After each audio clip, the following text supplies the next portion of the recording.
Hematuria is a common but critical clinical finding that requires a systemic approach to identify its underlying cause.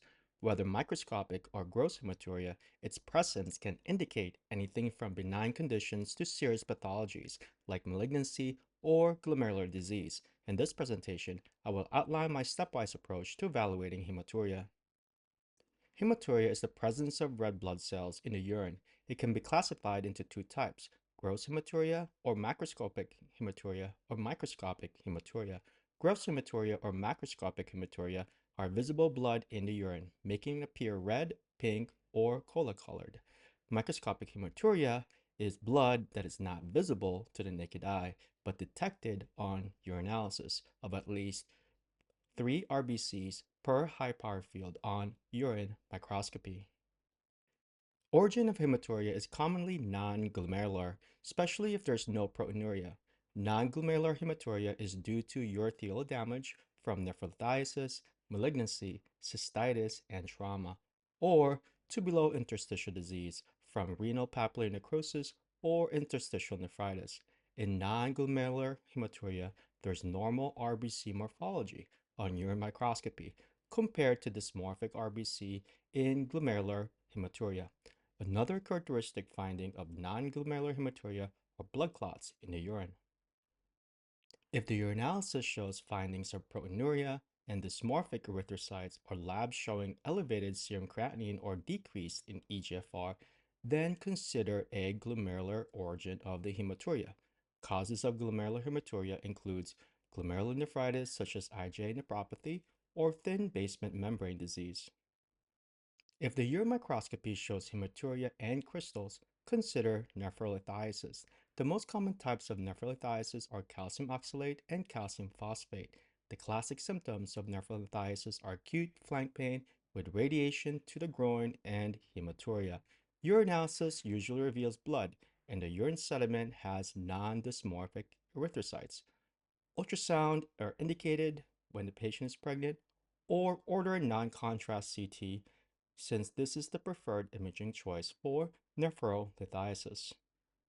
If there's findings that include positive nitrites or leukocyte esterase, consider a urinary tract infection. If the patient has initial hematuria, consider urethritis, especially if the patient also has dysuria or urethral discharge. Common organisms associated with urethritis includes Chlamydia trachomatis and Neisseria gonorrhea. A first catch urine sample should be tested for gonorrhea and chlamydia by NAT. A positive leukocyte esterase test result or microscopic examination with 10 or more leukocytes on the first void urine specimen is also diagnostic for infectious urethritis. Once we have identified microscopic hematuria, the next best step is to assess for the risk of malignancy. The American Urological Association guidelines suggest that we stratify patients for an underlying urothelial malignancy as low, intermediate, or high risk.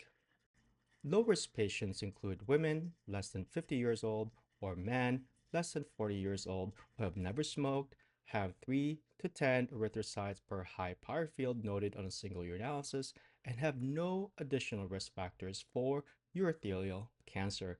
A repeat urinalysis should be ordered within 6 months, and if the result is normal, then there's no additional evaluation needed. High-risk patients includes those with the following features: at least 60 years of age, patients with at least 30 pack year history of smoking, those with a urinary finding of at least 25 RBCs per high power field, or gross hematuria. High-risk patients should have a cystoscopy and a CT urography. Intermediate risk patients include all others and require prompt kidney ultrasound and cystoscopy. Macroscopic hematuria, otherwise also known as gross hematuria, is the presence of visible blood in the urine. In adults, macroscopic hematuria is commonly caused by UTI, nephrolithiasis, BPH, or malignancy. In macroscopic hematuria, even if self-limited, it requires a urology referral. Question: is urine cytology part of the initial evaluation of hematuria? The answer is no. urine cytology is not recommended as part of the initial evaluation of hematuria.